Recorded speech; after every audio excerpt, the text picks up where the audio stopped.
Iran America और Israel की जंग में आखिर अब तक जीता कौन? एक तरफ अमेरिका और इसराइल ने ईरानी सुप्रीम लीडर आयतुल्लाह खामनाई को शहीद किया, दूसरी तरफ पासदारान इनकलाब ने खिलजी ममालिक के अंदर तमाम तर अमरीकी एयर बेसिस को निशाना बनाया। 40 दिन से मुसलसल लगी ये जंग जिसमें सैकड़ों लोग मारे जा चुके हैं, मिलियन ऑफ डॉलर के स्ट्रेटेजिक सिस्टम तबाह हो चुके, लेकिन फैसला अभी तक नहीं हो पाया कि आखिर जीता कौन और हारा कौन। ईरान अमेरिका और इसराइल की जंग का जब आगाज हुआ तो इब्तिदा में सबसे ज़्यादा नुकसान ईरान को ही उठाना पड़ा। अमेरिका और इसराइल का हदफ वाज़ेह था कि ईरान के अंदर जल्द से जल्द रजीम चेंज लाया जाए। इसी मकसद के तहत ईरान के एहसास मुकामात को निशाना बनाया गया। ईरान में एक बच्चियों के स्कूल पर जब हमला किया गया तो 160 से ज़ायद बच्चियाँ और स्कूल का अमला उस वक्त मौजूद था जो सारे का सारा शहीद हो चुका था। और सिर्फ यही नहीं बल्कि ईरान की आला क़यादत को भी निशाना बनाया गया, जिसमें सबसे पहला शिकार ईरानी सुप्रीम लीडर आयतुल्लाह खामनाई थे। इन हमलों के नतीजे में सैकड़ों लोग शहीद हुए, हज़ारों की तादाद में लोग बेघर और ज़ख्मी हुए। इब्तिदा में ऐसा ही लग रहा था कि जैसे जंग शुरू होने से पहले ही ईरान जंग हार चुका हो। लेकिन फिर ईरान ने खामोशी तोड़ी और सिर्फ इसराइली नहीं बल्कि खिलजी ममालिक के अंदर तमाम तरह अमरीकी एयर बेसिस को एक एक करके निशाना बनाना शुरू किया, जिनमें सऊदी अरब, मुत्तहिदा अरब अमारात, कुवैत, कतर और बहरीन सारे ममालिक शामिल हैं। इन ममालिक में मौजूद जब अमरीकी एयर बेसिस पर हमले किए गए तो वहीं दूसरी तरफ इनके दिफाई निज़ाम को भी शदीद नुकसान पहुंचाया गया। जब ये हमले शिद्दत इख्तियार कर गए तो अमेरिका ने अपने त्यारे, अपने फौजी और वहाँ की सारी अस्करी ताकत को वापस अपने मुल्क बुला लिया। इसके बाद ईरान ने अपना रुख इसराइल की तरफ किया। ईरान ने अपने शाही ड्रोन, बैलिस्टिक मिसाइल और क्लस्टर बम का इस्तेमाल किया, जिसकी वजह से इसराइली दिफाई निज़ाम को शदीद दबाव का शिकार होना पड़ा और कई हमले इस दिफाई निज़ाम को तोड़ने में कामयाब रहे। यहाँ तक कि कुछ ड्रोन सीधा इस दिफाई निज़ाम को जा लगे, जिसकी वजह से ये लगभग नाकारा होने के करीब पहुँच चुका है। रिसर्चर के मुताबिक इन हमलों के बाद इसराइल को दोबारा से अपने पांव पर खड़ा होने के लिए काफ़ी वक्त और वसाइल चाहिए हो। ईरान के किए गए इन हमलों में बेंजामिन नेतन्याहू का भाई मारा गया, मोसाद के कुछ एजेंट्स भी हलाक हुए। दूसरी तरफ ईरान के अंदर कुछ ऐसे जासूसों को भी गिरफ्तार किया गया जो अमेरिका और इसराइल के लिए काम कर रहे थे। बाकायदा तौर पर उनको सजाएं भी दी गई। और अब अगर बात की जाए अमेरिका की, जो इसराइल की हमायत करके इस जंग के अंदर शामिल हुआ था, उसको भी ईरान की तरफ से काफ़ी नुकसान उठाना पड़ा। ईरान के दिफाई निज़ाम ने अमेरिका के जदीद तरीन हथियारों को भी मार गिराया। एक वाक़या ऐसा भी सामने आया कि जब अमेरिकी पायलट को रेस्क्यू करने के लिए अमेरिका की तरफ से भेजे गए हेलीकॉप्टर वहां पहुंचे तो बाकायदा तौर पर उन हेलीकॉप्टर को भी निशाना बनाया गया। सिर्फ एक F-35 फाइटर जेट्स की कीमत $70 मिलियन बनती है और ऐसे कई अमेरिकी हथियारे इस जंग के अंदर ज़मीं बोस हुए।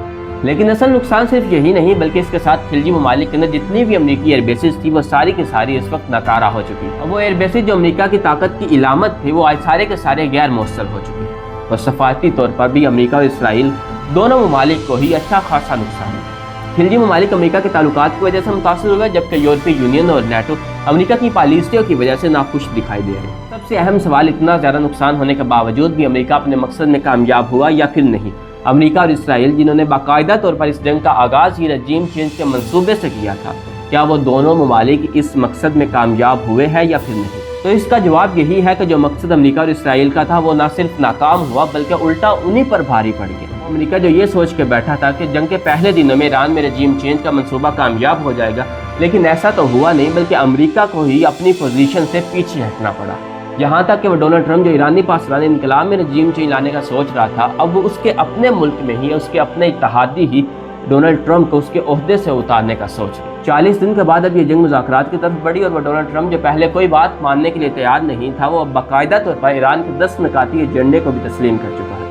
और इस 10 निकाती एजेंडे के अंदर ईरान की जो सबसे बड़ी शर्तें हैं उनमें अबनाए हरमज़ के ऊपर सारे का सारा कंट्रोल अब ईरान का होगा। ईरान के ऊपर तमाम तर पाबंदियों को ख़त्म किया जाए, जंग में होने वाले नुकसानात का अजाला करना होगा। ये वो सारी शर्तें हैं जो अमेरिका को तस्लीम करनी है। लेकिन कहानी यहाँ ख़त्म नहीं है। जब जंगबंदी हुई तो अमेरिका और इसराइल के दरमियान इख्तलाफात सामने आने लगे। इसराइल इस बात पर नाखुश था कि क्यों ईरान के 10 निकाती एजेंडे को कबूल किया गया। नेतन्याहू की हुकूमत पर दबाव बढ़ने लगा। अपोजिशन ने उसे सियासी नाकामी करार दिया, यानी जो इत्तेहादी पहले मिलकर काम कर रहे थे अब वही एक दूसरे के फैसलों पर सवाल उठाने लगे। लेकिन सवाल यह है कि क्या इस जंग से सिर्फ अमेरिका, इसराइल या ईरान ही मुतासर हुए या फिर दूसरे ममालिक भी इस जंग की जद में आए? तो इसका वाज़ेह और साफ जवाब यही है कि नहीं। अगर इस जंग में फ़ायदे की बात की जाए तो रशिया सरे फहरिस्त होगा। एक तो रशिया ईरान का इत्तेहादी है और दूसरा रशिया का मुखालिफ भी अमेरिका है और इस जंग के अंदर अमेरिका को लाखों डॉलर का नुकसान हो चुका। दूसरे नंबर पर चाइना था, वही चाइना जिसकी डोनाल्ड ट्रंप ने खुलकर ये तारीफ की है कि जंगबंदी के अंदर चाइना ने भी अहम किरदार अदा किया। और दिलचस्प बात यह है कि अपना हरमस की बंदिश के वक्त भी पाकिस्तान समेत रूस और चाइना के बहरी जहाज़ों को कोई मुश्किल पेश नहीं आई। और अगर बात की जाए पाकिस्तान की, तो इस पूरी जंग में पाकिस्तान एक खामोश मगर ताकतवर खिलाड़ी बनकर सामने आया। पाकिस्तान ने अमेरिका और ईरान के साथ ताल्लुकात का इस्तेमाल करते हुए पसपरदा सफारतकारी की, जंगबंदी में अहम किरदार अदा किया। दोनों ममालिक के एक दूसरे तक पैगामात पहुंचा। नतीजा ये हुआ कि पाकिस्तान ने सफारती कामयाबी हासिल की, यहाँ तक कि ईरान ने बाज़ाब्ता तौर पर पाकिस्तान का शुक्रिया अदा किया और पूरी दुनिया ने पाकिस्तान को जिम्मेदार आलमी ताकत के तौर पर देखना शुरू कर दिया। लेकिन हर कहानी का एक दूसरा रुख भी होता है। जब ईरान ने अपना हरमस को कंट्रोल किया तो इससे तेल की सप्लाई मुतासर हुई।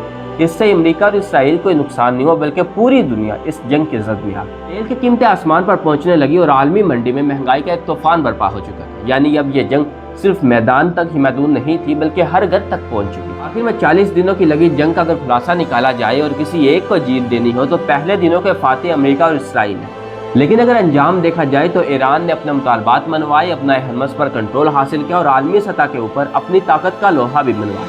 और अगर 10 निकाती एजेंडा कबूल हो जाता है, नाफजुल अमल हो जाता है, तो ये वाज़ेह हो जाएगा कि 40 दिनों से लगी जंग ईरान जीत चुका। अब आप इस जंग को किस नज़रिए से देखते हैं और आपके मुताबिक कौन जंग जीत चुका है, वो कमेंट्स बॉक्स में लाजमी बताइए।